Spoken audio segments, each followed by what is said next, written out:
We go.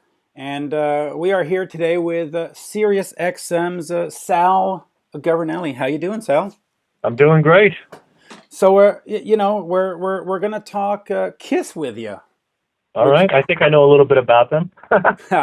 yeah. Well, let's just start with that. I first saw Kiss in 1979 on the Dynasty tour, and my brother had double platinum and Love Gun lying around the house before that. So I started liking Kiss somewhere around 77, 78. What's your Kiss tour or Kisstory as they call it? It was fourth grade, Oak Park Elementary in Bayshore, Long Island.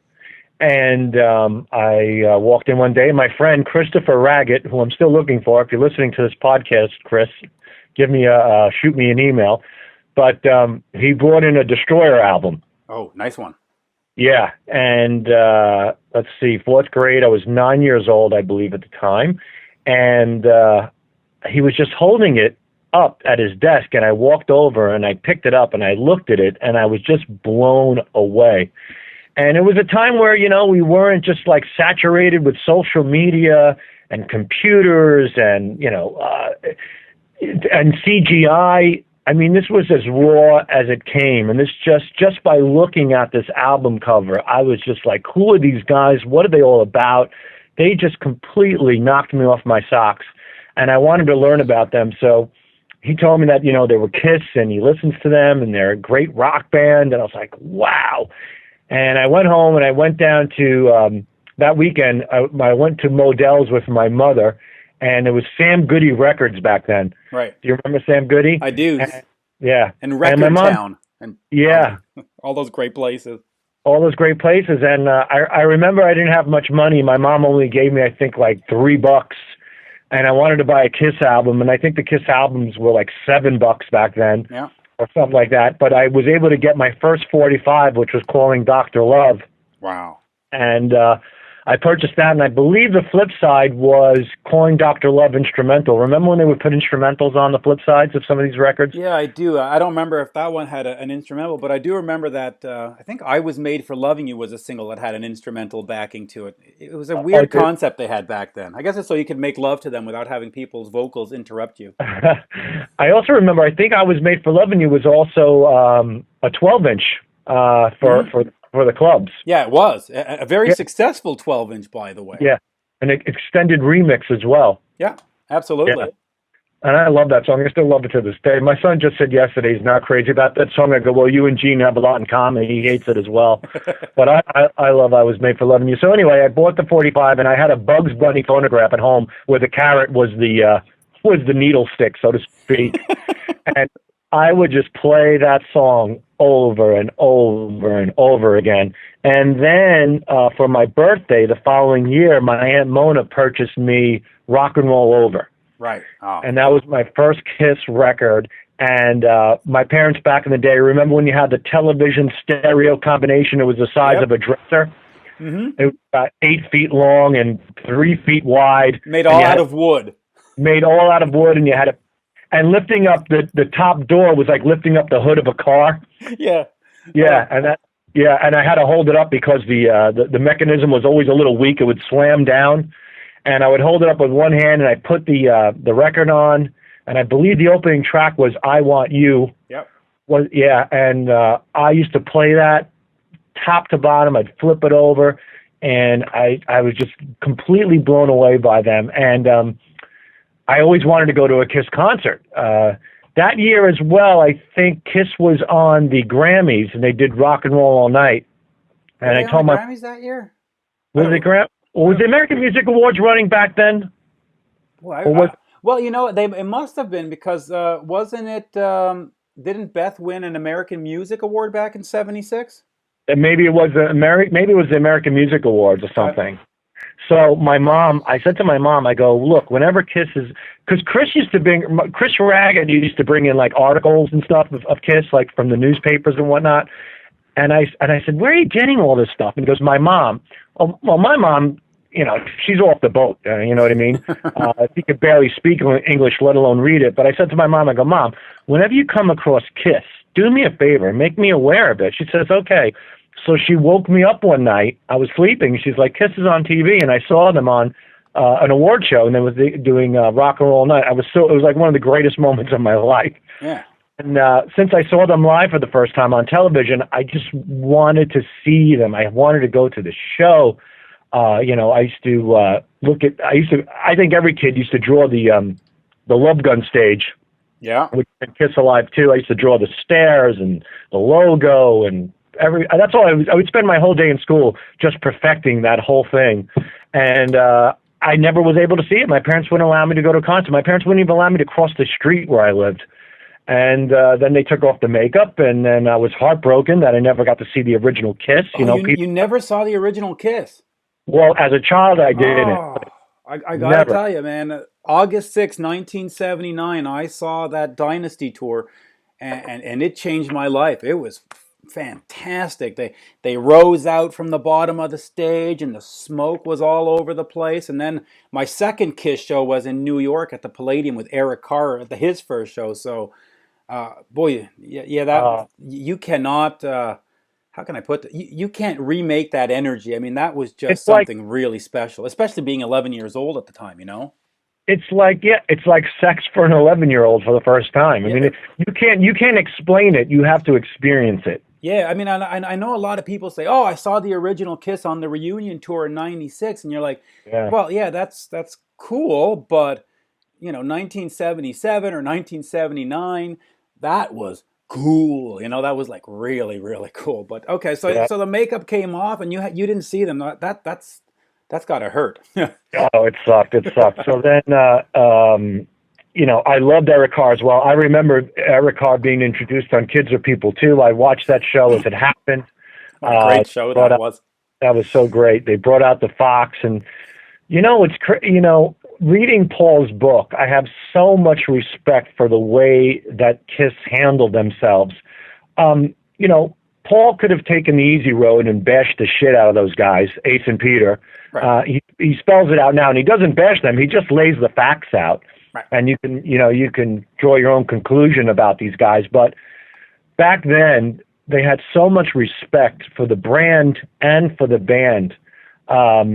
It was great the way they brought in Eric, and they spoke highly of Peter. And just for them to do that, to bite their tongues, knowing what was going on behind the scenes, with the way Peter treated them, the way he was acting, the drugs, the racism, the nastiness, the arrogance. And these guys, they were just complete gentlemen about the way they did it. I really have so much respect for them, more and more, because you would always hear stories. You'd read Ace's version and you'd read Peter's version, which were great versions. And everybody has their own version, and then there's the truth, like they say. Right. But as these guys were just spewing venom about Gene and Paul, if you really look at the big picture, if you look back, these guys never said a bad thing about these two guys. Never. Because they did it for the sake of the band. They wanted the band to just be professional. They wanted to maintain that image, that it was all about the music and all about the fans, and they did that. So I have a tremendous amount of respect, particularly for Paul, right? For biting his tongue for so many years. I think that's what makes this book so much better, is that you're finally seeing a side of Paul that I think we've all been dying to see, but he just never revealed it until now. Yeah, let's talk about the book for a second. I mean, you look at Gene's book, and it was basically one giant commercial and ego trip. Ace's book was like, well, for a guy that was on all kinds of medications and stuff, I have my doubts that any of it was true.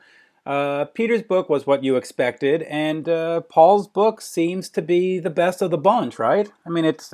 I would have to say, Ace's book was a mishmash of garbage to me. Yeah, it really was. And he was completely fried out. I enjoyed the book for what it's worth. I like the backstories about his brother and his dad and whatnot, and you get a little bit of the history of Ace. But from what I heard, Ace actually reached out to quite a few people to remind him of these particular stories. Right. I've heard the same thing. Peter's book was just straight up. And, it was quite obvious. It was coming from a bitter perspective. He saw things a little differently, but it was very, very entertaining. It was very entertaining, and it's what you exert. It has that sort of Brooklyn attitude to it, right? Like I'm in your Yeah, face, and here's the truth, and my heart's on my sleeve, and take it for what it's worth. So, yeah. an entertaining read. It was very raw, just like Peter. You don't get any more raw than Peter Criss, and that book certainly proved that without a doubt. But it was a great read, and again, whether it's completely true or not, I just love the fact that you're seeing what happened behind the scenes from Peter's eyes. So Peter's perspective, whether it's entirely true or not, or it's fabricated, it's still interesting. Paul was the only one where you just sensed that it was 100% true. It was just the way that he handled it. He was very matter of fact about things. Paul called a spade a spade. He said that, Gene was caught up with Hollywood, and it was all about Gene, and it was all about Gene taking credit. Fans are not stupid. We sensed all of that. Yeah, but absolutely. Paul finally confirmed our thoughts and beliefs. The way Paul talked about Ace and Peter, it was just right on the money. And he wasn't insulting these guys. He was just stating exactly how it went down. And I really admired Paul about that. But what I really liked most about Paul's book was that if it wasn't for Paul Stanley, there wouldn't be a Kiss at all. If Paul threw in the towel during the 80s, yeah, that's it. I mean, he was just keeping this band together as best as he could. It really was all about the band. And the only, Ace and Peter say, well, the Kiss reunion happened because of them. But to me, the Kiss reunion happened because of Paul. Paul's the one that really pushed for it. Paul's the one that kept the Kiss brand alive, no matter what, under any circumstance. And Paul's the one that kept Kiss stuck in people's heads. He kept it out there for the fans. So Paul, without a doubt, is the backbone of the band. Paul is Kiss for sure. And you look back at the 80s, Crazy Nights and Asylum and Animalized, those are all essentially Paul Stanley solo albums. And then, when he went out and did that club tour, which I think was in '89, I think that was sort of his way of saying, looky here, Gene, I can do this without you. So either you come back or you can go F yourself, because I can go on the road and make good money and fans will come out and see me. And, and that seemed to bring Gene back, because after that you had Revenge, right? Right, which was a great album. But let's look real quick at the beginning of this book. Weren't you shocked when Paul is writing about all this abuse and having a sister that's sort of strange? Oh my God, mentally ill. Yeah, I mean, I was just like, wow. I mean, considering the circumstances that Paul went through, with the deformed ear and being made fun of, the one-eared monster, and how he had an epiphany through the Phantom of the Opera. Yeah.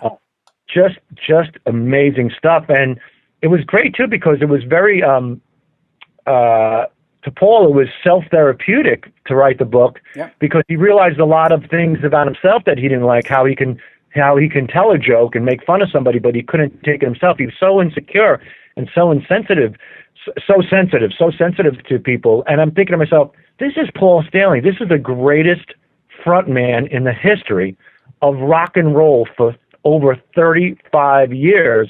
40 years, yeah. Yeah, and he couldn't take a joke. It's just so funny to see what's going on deep down inside, and how, even though he was the frontman of Kiss and the greatest entertainer, in my opinion, of all time, he was still extremely insecure and looking to find himself. And you know what was great about Paul? Yeah. He said something that was really great, and I think someone like myself who's 40, I'm going to be 45 with 3 children. Wow. I'm going to be 46 with 2 kids. We're in the same ballpark. Yeah, so I think a lot of dads can relate to this, or a lot of people our age, is that you go through life, you go through so much ups and downs and all arounds, tremendous amount of dysfunction, some good times, some bad. Yep. But you have a guy like Paul Stanley who's had a tremendous amount of success. And whether you're a guy who's pushing a broom for a living, as a janitor, or whether you're the front man of Kiss, when you get to a certain point in your life, you always ask that question, what is it all about? Why am I here? And Paul addressed that. When his son was born, he said, you know what life's all about? Life's all about having children and creating a better world by bringing them into this world, you know? Yeah. And I was like, you know what? That's really, you know, here's a guy who's known for his music and everything else, but he just broke it down to the most simplest form. It's about procreating and making this world a better place through your children. I'm like, wow. I mean, that just blew me away on how spiritual and how deep Paul is and how appreciative he is of what's most important in life. I mean, I have a tremendous amount of respect for him. And that's why that's why he's Paul Stanley. That's why Kiss is where it is today. That sums it up. It's his perspective on life. It's how he looks at things. Yeah, and you're absolutely right, because, you know, growing up and seeing Kiss in '79 and being a fan for 35 years, there were a lot of times where you sit there and go, I want to be Paul Stanley. And then you read this book and you go, huh, maybe I don't want to be Paul Stanley, because that was pretty shitty. I mean, he felt alone and he's isolated, and he feels that all his friends only liked him because he was the guy from Kiss, and then the ear, and then he's going to a therapist, and you go, well, you know, I just sort of woke up and mowed the lawn and listened to a Kiss album. I think my life was a lot simpler. I'm you know. Yeah. It's amazing. Well, it just goes to show you whether your life may be, to you or myself, if your life may be considered mundane or mediocre, or whether your life is a frontman of a rock and roll band. I think we all have the same insecurities deep down inside. We just want to find a purpose in life. We want to find happiness, and that's what Paul was searching for. Yeah. And you know, he had that happiness when the makeup was on, but it was an alter ego. But when it came off, you know, he was back naked. to Stanley, the one-eared monster. You know, and that's the other thing. You know, I followed Kiss in '77, '78.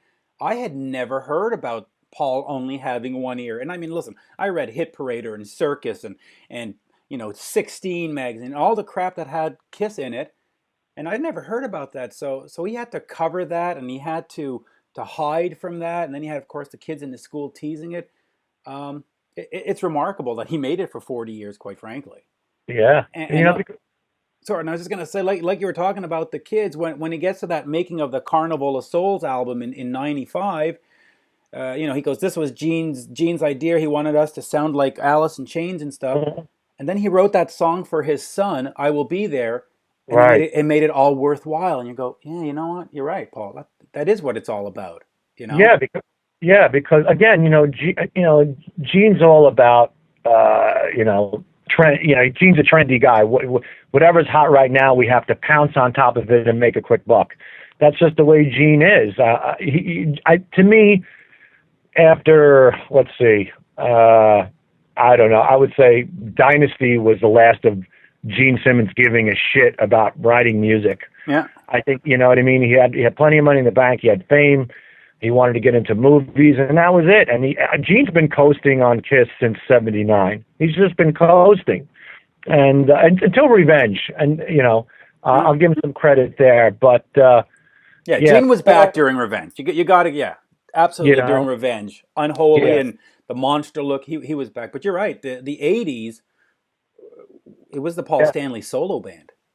Oh, without a doubt, and that's why I give Paul so much credit. But another thing about the book was Eric Carr. Yeah, it was interesting that Eric. I've never heard this, and I've read the Eric Carr book, and I've seen the Eric Carr documentary. Yeah, you can see it on YouTube, which is phenomenal. I mean, it's just Tales of the Fox, I think it's called. The end of Eric, all the book and the documentary. I mean, if you don't shed a tear, there's something wrong with you. You have no heart, no soul. But I was always fascinated with Eric Carr. And the fact that Paul Stanley, I mean, he was so honest. He said that Eric Carr wouldn't speak for him for months on end. Mm-hmm. Eric Carr wouldn't go over his house. And to me, I felt like there was something missing there. Like there's more to that. It wasn't just the fact that he was a replacement for Peter Criss, which bothered Eric. I've never heard about that from anybody else except Paul. Yeah. But why was it? I'd love to get down to it, to why Eric Carr seemed to resent Paul so much. Well, he sort of mentions it in the book. He said that that Eric felt that he had been booted out of the band, and then at the end, Paul sort of says a little mea culpa. He sort of says, "You know what? I realized that by taking Kiss away from him and recording without him, that we were essentially taking his life away from him, his reason Yeah. for being. But there was before, but before even that, I know Eric was upset when Paul did his solo project without Eric, and I understand why Paul did that. He wanted to be completely independent. But I think even before that, he said that Eric would get into these funks and not speak to him. But I don't know. I don't know. High insecurity. That's what that seems to have come through. Yeah. And like you mentioned on the solo tour, I can understand why Eric was upset, but I can also understand why Paul did it. If you go out on a solo tour and you have the drummer of Kiss in your band, well, people are thinking you're on some kind of pseudo Kiss tour, and that just upsets the whole. That upsets Gene, that upsets Bruce. Why are you doing a Kiss tour without two guys? Plus, it had something. Paul wanted to prove something that he wanted to do it strictly on his own, and he didn't want to have people say, "Well, you had 1,000 people at a theater because Eric was there as well." Yeah, I get it, but I don't know. I just feel like there's a little bit more to the story, and there's no doubt about it. Like Paul, he ran the ship, and he was a tough captain. There's no doubt about it. As wacky as Peter and Ace were, and they were completely dysfunctional. They had issues. It's funny how it seemed like Eric was such a nice guy, but apparently he had some problems with them as well, taking direction. I don't know. I think Paul was a tough boss, but he had to be. He was obsessed with Kiss, and I think Paul realized at Eric's funeral that there's more than just the band. When he broke down and realized that he could have put some of these projects aside and focused more on Eric. Right. It would have made the world of a difference, and I believe that. And it takes a big man to admit that, and Paul did it. Well, that's the thing I get from the book is that Paul does come off, as you say, a big man, because he talks about the pain of his childhood. He talks about maybe he did wrong with Eric Carr. He talks about, hey, why am I paying Gene half the money on Animalized and on Crazy Nights when I'm doing all the work? And those are legitimate complaints, and it was really honest. But what I also like about the book is that Paul didn't take 18 pages to go through one story. He got through them very concisely, very clearly. If you look at that Nothing to Lose book that came out earlier in the year or last year, there's a lot of detail about the paint on the wall and the floor smelled, and you go, yeah, great. So what about the story? And Paul got to the story. Yeah, Paul was all meat, no filler, no fat. Yeah. He got right to the meat of things, and he didn't hold back, and that's what made it great. Another great thing that I loved about Paul's book, which was shocking and kind of, to tell you the truth, really disgusting, was and unfortunate, was the stories about Bill Aucoin. I read that. I just like, wow. I mean, young teenage boys in bed, and I was like, holy shit, what exactly is going on here? And I'm trying to rationalize it. Like, when he says young teenage boys, does he mean hopefully 18 and not 13? Yeah. But the way Paul spelled it out, it didn't seem so good. No. And I was just so disgusted and disappointed because, Bill Aucoin was definitely the fifth member of Kiss. Him and Sean Delaney. John Delaney, right? Sean Delaney.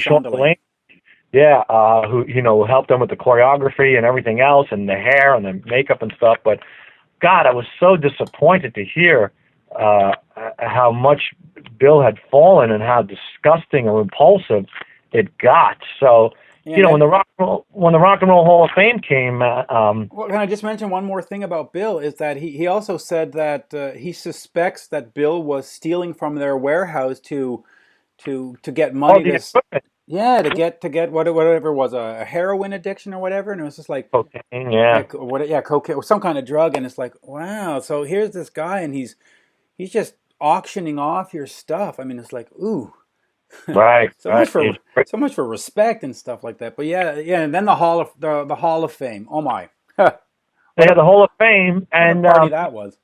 Eddie Trunk was sitting with Ace Frehley at his table, and I love Eddie Trunk, and there was a picture of Bill Aucoin on the table. Mm-hmm.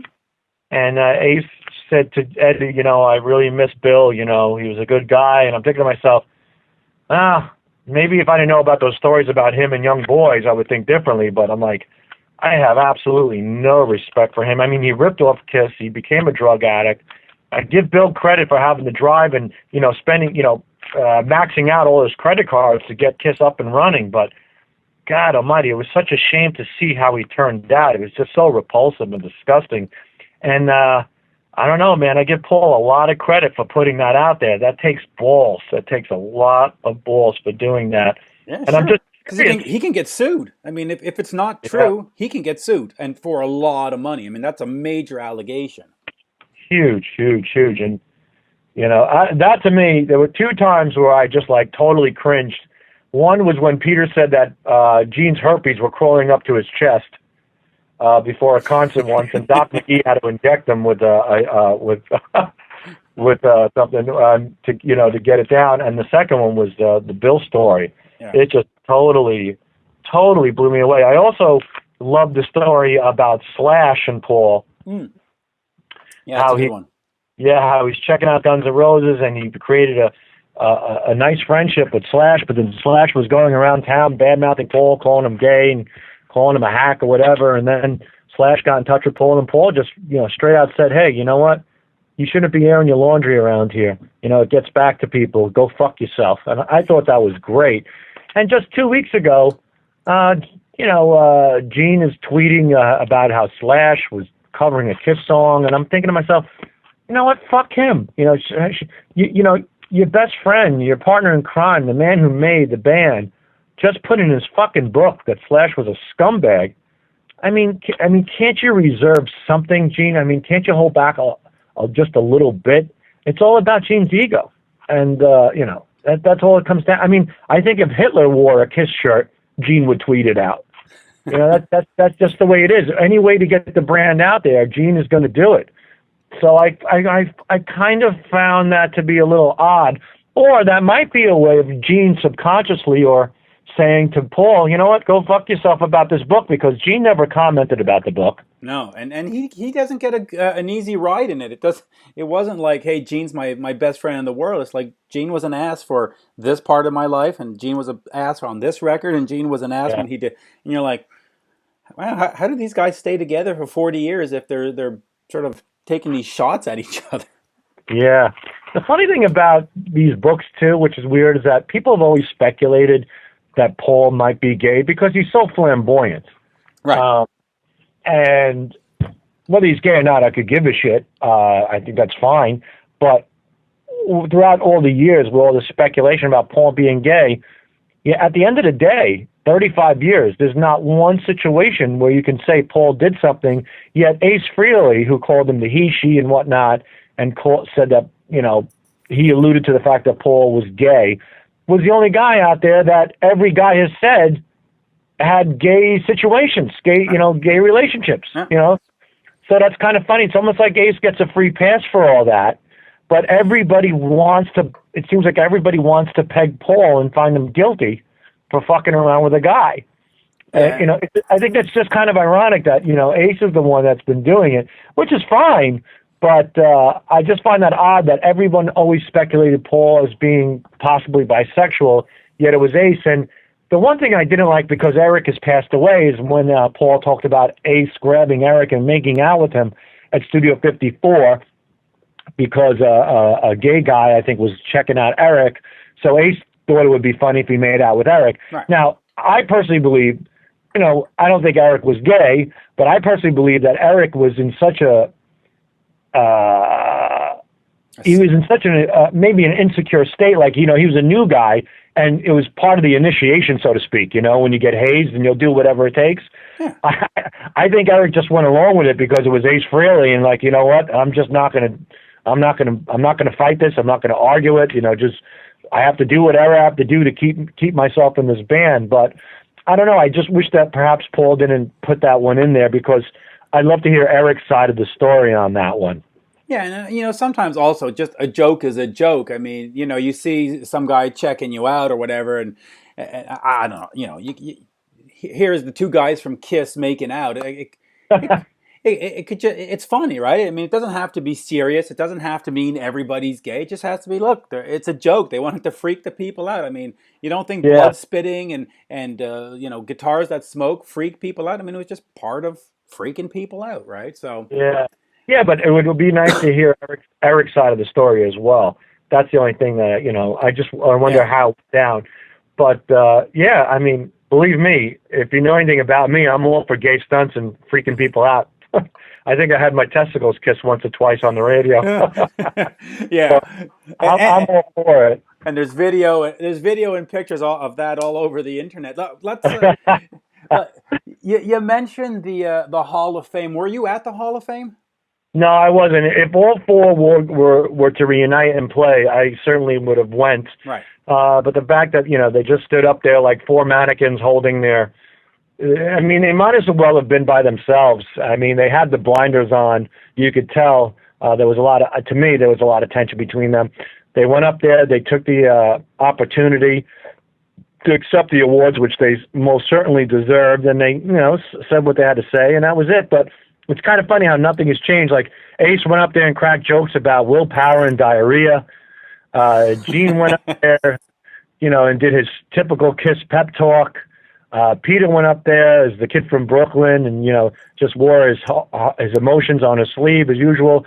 And Paul just laid it out there as best as he could. He made perfect sense about how how the people who buy the tickets and who buy the records, they're the ones who should vote, not just some committee. But what did you think of the whole run up to the Hall? I mean, first of all, does it really matter? I mean, the Hall of Fame is this concocted, made up business. It's not really a Hall of Fame. I mean, the Baseball Hall of Fame is a real Hall of Fame, and the Football Hall of Fame is a real Hall of Fame.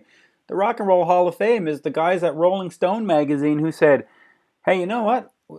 We need a venture. We need to make some money.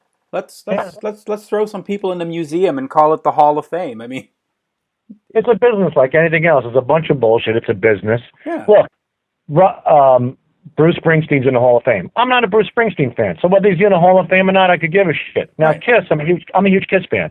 Now, whether Kiss is in the Hall of Fame or not, I could give a shit as well. Yeah. It's what Kiss means to me. It's Right. about going to the shows. It's about the memories.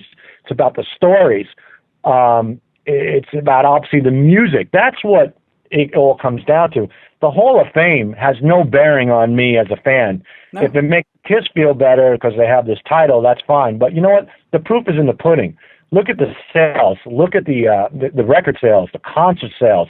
Look at the consistency that this band has had. There's nobody that has that the consistency and is continuing the legacy like Kiss is, today. Yeah. So that's to me, at the end of the day, that's what really matters.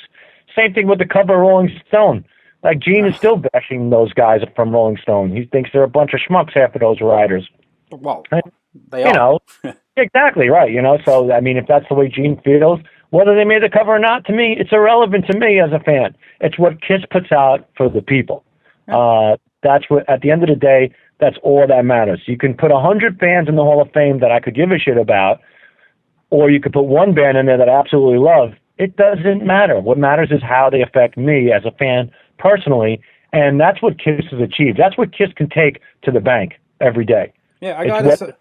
It's the numbers that they put up, not that stupid trophy that apparently Peter Criss dropped and broke. Did you hear about that? Yeah, I heard about that, and quite frankly, I don't know if he dropped it or if he did the smart thing and just smashed it, because it's an irrelevant trophy, at least from my perspective as a fan. I don't think if you go to Gene's house, you're going to find it on the mantelpiece. I mean, it's a nonsense trophy. I mean, here's the Rock and Roll Hall of Fame. They put in the E Street Band, and they put in, what was the guy's name, Dave Lopez or something, the drummer of the first E Street Band, who played on one album, and he's in.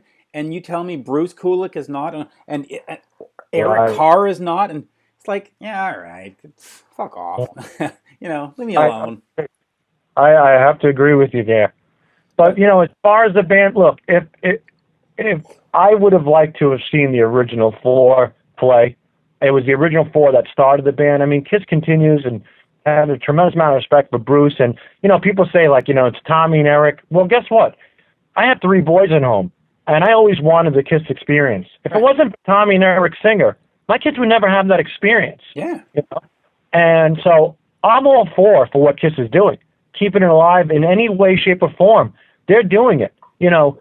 If you have to get from point A to point B and one of your tires pops, if it's an original tire, what are you going to do? Just jump the car? No, you're going to replace it. Yep.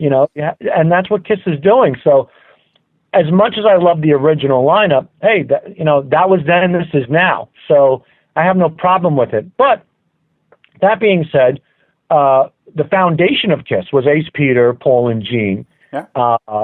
Kiss Alive 1, Ace, Gene, Paul, and Peter. The greatest, those first 5 albums to me, the greatest albums ever, with those 4 guys. I can see where Ace and Peter certainly deserve to play with just Gene and Paul. And I think maybe Gene and Paul could have said, hey, you know what? It was a moment in our lives where we created this thing, and we should extend the respect to them to do this. But at the same time, they felt they were obligated to the other guys as well. So I get it, but it's so tough. It's so tough to really say how it should have gone down. But the only people to make that decision is Kiss. Yeah. That's it. And so I have to respect the decision they made. Ace and Peter said they were willing to do it, but Gene and Paul said no, and that's it. We have to live with that. Yeah, so I'm fine with it. But I also think it's more than just anything against Ace or Peter or trying to defend the new band. I think the Rock and Roll Hall of Fame put down this law that said it's going to be the original 4 and nothing else. And I mean that's a bit of an affront to Gene and Paul. It's like, no, I mean, you're inviting us to our house. Let us come in the jacket that we want to wear, kind of thing. And it's like, I think if the Hall of Fame had been a little more amenable and said, listen, Kiss is invited, put whoever you want on the stage, do 2 with Peter and Ace, and then do 1 with a jam, or do 1 with Eric and Tommy, and then I think the guys would have said, yeah, sure, as long as we can present Kiss in the way that we want to present Kiss. I'm sure they would have done it, but the Rock and Roll Hall of Fame was like, no, it's the 4 guys or you can go screw yourselves. Well, okay. You know what would have been, how great would it have been if Kiss was able to put together a medley through the years. For example, they come out and they do Parasite with all the makeup on. Yeah. And then from there, Ace steps off and Vinnie Vincent comes up for a piece of Lick It Up. Yeah. And then Vinnie Vincent comes off, and then Bruce Kulick comes up for, Domino, Yeah. And then Ace and Peter come back signifying the reunion tour. Right, they do Psycho Circus. Right, they do Psycho Circus. And then they step off, and Eric and Tommy, that would be amazing, They could have done an incredible medley with all of the players, and maybe when, they could have done a song with maybe like Eric Singer behind them, on a screen, during a particular song. I mean, that would have been just, they really could have done something spectacular. But I'm pretty sure it would have happened had the Rock and Roll Hall of Fame not set down this, rule in stone. It's the 4 and nothing else. I'm sure if the Rock and Roll Hall of Fame had said, do whatever you want, that probably would have happened. So yeah, I know. For Christ's sake, they had no problem with Joan Jett with Nirvana. Why would I don't get why would they have a problem with Bruce Kulick with Kiss? It's stupid. Yeah, it's just stupid. It really was stupid. And listen, it was stupid that they kept him out for 15 years. It was stupid that they set down this rule. And you know what? The Kiss's greatest revenge is that they're going to go out this summer with Def Leppard and they're going to play to 20,000 people a night. And you know what? Iggy Pop and that guy from the E Street Band and the Grateful Dead, and they're not. Kiss is. So guess what? Kiss wins. Again. They always do. They do in the end. I mean, and I'm proud to say that I'm a fan because of that. Yeah. I mean, nobody has staying power like Kiss. No. And like Eugene has even said, it will continue on forever. To me, Kiss is like, they're taking the Menudo formula. Remember where they would replace one kid with the next kid? Gene said there will be a day where he's replaced and Paul's replaced. I would love to see Nick Simmons and Evan Stanley replace Gene and Paul. That would be amazing. That would be great. Sons, I mean, who wouldn't love that? I think that would be phenomenal. By the way, speaking of Menudo, you know that they covered "I Was Made for Loving You" about 20 years ago, and they did it in Spanish. I had no idea. I'm going to definitely YouTube that. Oh, it's on YouTube, and it's fucking hilarious. I mean, Uh, oh wow, it that is. is great. If I can, I'll also try to find the link and send it to you in case you can't find it. But it's "I Was Made for Loving You" in Spanish by Menudo. It's god awful that it's brilliant. It's so god Oh, awful that's that it's great. brilliant. But listen, Kiss goes on, and so you're not opposed to sort of a Kiss 2.0 where Gene and Paul step out and the experience goes on. Well, like I said, when I was in the fourth grade, I took a look at these four guys. I didn't know what they were playing. I didn't know what their music was all about. I didn't know their names. That didn't matter. I didn't know their history. I just saw something and I was captivated by it. But not only was I captivated, when I played their music, all of my thoughts about these guys came to life. It was, I could have easily been disappointed by the music, easily. A lot of people could, but their music matched their The image. characters. Yeah. Yeah, know what I mean? I mean, Kiss put a visual on rock and roll. Rock and roll is balls, and it's power, and it's excitement, and that Kiss covered every element of rock and roll, not only in an audio sense, but in a visual sense. And if you can still take that audio and take the visuals with it for generations to come, then I'm all for it. Why not? Like I said, it's Tommy and Eric right now as Ace and Peter in their makeup or whatever. Me personally, I prefer Ace and Peter, of course. That's my personal opinion, but there's no way I would hold my children back from experiencing what I experienced, what motivated me. And I would love to see Kiss 2.0 continue, 2.0, 3.0, whatever it takes. Yeah, keep it going. Hey, the iPhone only gets bigger and better. Why can't Kiss? You know what I mean? It's about changing with the times. It's about reinventing yourself, innovating yourself, and keep that alive. I mean, I think that's a brilliant thing that they're doing. Why not? Why end it? No, I agree with you. And it's funny because when they had that farewell tour in 2000, my kids weren't born yet. And I was like, crap, my dream was always to take my kids to a Kiss show and let them see what I saw. And when that farewell tour was announced, I was so disappointed. And then they came back, and then Eric and Tommy took over in 2004, and my daughter was born in 2003, and I was like, yes, I get to take her. It was so exciting to know that my daughter was going to have her first Kiss show, much like I had my first Kiss show. And for all the bashing that fans or the media do of Tommy and Eric, you can't deny the fact that they are great. I mean, Tommy is great. He's a great guitarist. Right. And Eric is a great vocalist, and he's a killer drummer. I mean, oh my God, especially what he did on the Revenge tour. Oh. And they're great guys, but yes. I mean, cut and dry. I can make it very simple for the Kiss fans who are bitching and moaning. Here, you got two choices. Gene and Paul continue with the Kiss that we love, with the songs that we love, with the stage show that we love, or you say fuck it and end it all. That's the choice. Now, you ask me, I say keep on going. Yep. And I find it hard to believe that any fan would say, just stop it now. I think it's just ridiculous and stupid to do that. Because now with me and my children, turning them on to Kiss and seeing the looks in their eyes and seeing them singing along to the songs, it brings you back to that innocent moment when you were a child. Yep. You're looking at Kiss now through their eyes, and it brings you back to those moments where you're like, wow, this was before Twitter and Facebook and all the other bullshit out there and all the CGI and everything else that, this is just like pure, hardcore rock and roll that we grew up with, and you get to see your children experience it the way you did, and it's a great, great feeling. So I thank Tommy and Eric for allowing that to continue. And I also thank Gene and Paul for making the decision to not pack it in, because they could have. They don't need the money. I mean, from what I can tell, the albums could sell forever, and they could put out videos and demos, and I'm sure they have a vault of stuff that they could just keep the money rolling in. But they do it because they love it. It's a passion, and you saw that in Paul's book. That it's his life, So no. And my son right now is reading Paul's book. Oh, great! Yeah. My son Antonio's reading, and my son's a drummer.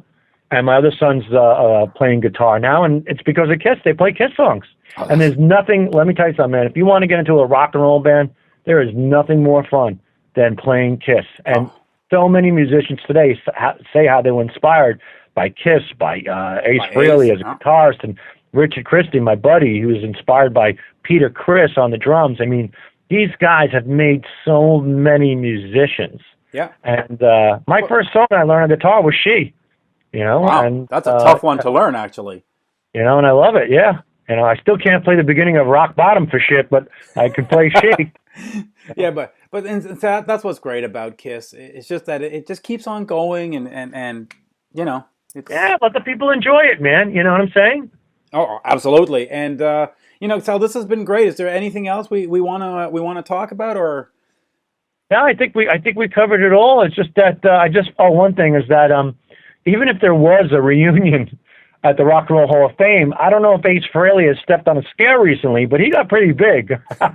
He would have looked more like the Stay Puft Marshmallow Man, I think, up there in that outfit. Did you see the belly on him? I did. He's but apparently he's got a trainer because he's got a new album coming out in June, and apparently come June he's going to be slimmed down and ready to go. So. And I hope that's the case, because I love, there's nothing more that I want to hear than Ace getting healthy. But if Ace wanted to perform that night, I don't think physically he would have looked too. You never know, though. Gene's able to hide some of his extra flab in his costume, so I don't know. But I just question how was Ace going to pull that off, because he was really, I mean, he was pretty heavy. Yeah. It's a little too heavy to do a 2-hour show, I gotta say. But yeah, but a song or two, I think it would have been maybe just fine with that. Would have been just fine. But speaking quickly of Ace, what did you think of his solo outfit in the '80s, that Frehley's Comet? That was pretty interesting. I was a fan of Frehley's Comet. I loved it. And to me, you know, it's funny how you said your first show was Dynasty. I loved the Dynasty costumes. Loved them. I know, and they don't. Awesome. And I loved Ace's cape and the diamond mirrors on his outfit. Yeah. I thought that they really evolved into like something even bigger and greater. Like they were able to do it, you know? And I would love to see that perhaps them come back and do those Dynasty costumes. They pretty much have covered all the other, you know, Destroyer costumes and the Love Gun costumes. But I'm a fan of seeing them come out and doing the Dynasty costumes. What do you feel about that? Absolutely. When when you had the reunion tour and then the Psycho Circus, they sort of did the Love Gun outfits and they did the Destroyer outfits. I was thinking, woohoo, farewell tour. Here comes the Dynasty outfits. And then they didn't. I was like, damn, that would have been so cool. Because especially Ace's outfit, that's the best one. That is by far my favorite Ace outfit. Yeah. And you know what? He could have even improvised, because they slightly tweaked the Destroyer outfits. They weren't identical, right? They weren't identical, but they were sort of in the spirit of the Destroyer outfits, but they could have tweaked the Dynasty ones. Maybe Paul wouldn't have worn the pink or the hot mauve or whatever. Right. Or I was thinking since they tweaked the Destroyer outfits, it could have been cool for Ace to have a new cape for that one. Maybe like a silver cape or a black cape, you know? Yeah, that would have been really cool. What do you think if they came out in the Dress to Kill album cover outfits, just in the suits? I've always said that. Would love it. Love it, love it, love it. It would be awesome. Maybe for the Rock and Roll Hall of Fame, they could have done the Dress to Kill. Yeah, because you know, when you say, oh, well, we shocked the people, like they did on the Revenge tour, or not on the Revenge tour, on the reunion tour with Tupac, he said, let's shock the people, and of course they come out in the makeup. Yep. Kiss has done all the shocking of the people. I think scaling back the show into these 3-piece suits, people would go, oh, wait a minute, what's this? They're makeup with suits? Like that would, I think, shock the people. I think that would have been awesome. That's one thing they've never done. They recently put those suits back on for John Barbados. Yeah. That was awesome as well. But yeah, I mean, I would love that. Again, if one day Kiss could do like the history of Kiss, and they Kiss throughout the years, like coming on stage with Gene and with the Ace and Peter for perhaps 5 songs, and then Vinnie Vincent for 1 or 2, and then Bruce Kulick, like, you know, Kiss throughout the years. If they did a show like that, I think it would be so fucking cool. Yeah. Of course, it would be weird. I mean, they'd have to stop and take off the makeup and all that stuff. But I don't know. No, Maybe they would just. but you could do that as a Las Vegas residency. You know, those shows are fluid and they have all these moving parts. You could come out and do half an hour and they take a break, and then of course all the fans can go to the bars and the casinos and whatever, and then they come back for the second part. I mean, it could work. It could work. Have you gone to the Kiss cruise, by the way? No, were you on it? No, I haven't gone on. I like land. Yeah, I'm a good friends with Craig Gass, who was the Gene, and he does a great Gene Simmons impression. He was on the Artie Lang show. If you get a chance, YouTube it. He was so fun. He was telling such great stories on the Kiss cruise on how he took over the PA system in the morning, right, as both Gene and Paul. And, you'll really enjoy those stories. And I want to ask you one more thing. There was a while back I saw a video. It's on VHS, but I don't think it ever made it to YouTube. When Peter was doing his solo tour, I think he was in the city. It was maybe the Ritz. Right. And he was on a stool singing, and he lashed out at the audience for not getting into his music. Do you remember that? Did you see that clip? I saw that clip a long time ago.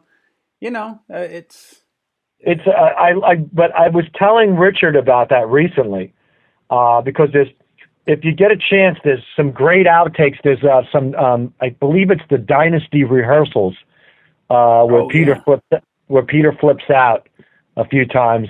And I always love seeing an angry Peter, Chris. I'm always a fan of anger. I don't know why. Maybe because of the way I grew up with my grandfather and my dad. But if anybody's listening, if you could put that clip up of Peter losing it to the audience, I'd love to see that again, because I found that to be so funny. I love, you always love seeing the real side of people, breaking character, so to speak. But I thought that was a real funny piece of tape. Then you should check out what just got floated out on the internet. Is that there's a 1973 rehearsal, a Kiss rehearsal, that just got leaked. It's a great sounding tape. It must have been recorded by the band.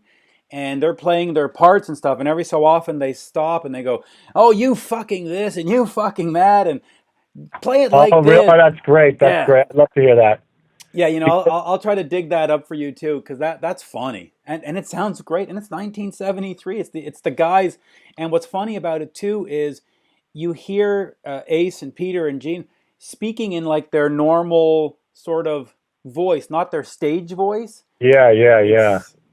Well, one of the great shows too, like by reading Paul's book, I went back to YouTube and I listened to them live at the Daisy. I think that was a showcase for Neil Bogart. Yeah. Oh. Yeah, because we've all heard about that story a billion times. It's in every book. But the fact that concert is actually out there is pretty damn amazing. Yeah, apparently they have a lot of these shows and a lot of that stuff recorded, because apparently Bill was very adamant about get everything on tape, and we'll sort of study it, like NFL coaches study the game tape, and starting to leak. So let's hope it keeps coming, because the more Kiss, the merrier. The happier I am. That's all I can say. Is that one called the Loft Rehearsals, 1973 Loft Rehearsal? It could be, yeah. Did you find it? Yeah, that's what I see right here in front of me. Kiss 1973 Loft Rehearsal, rare recording of Kiss rehearsing at their New York City loft. So yeah, that should be the one.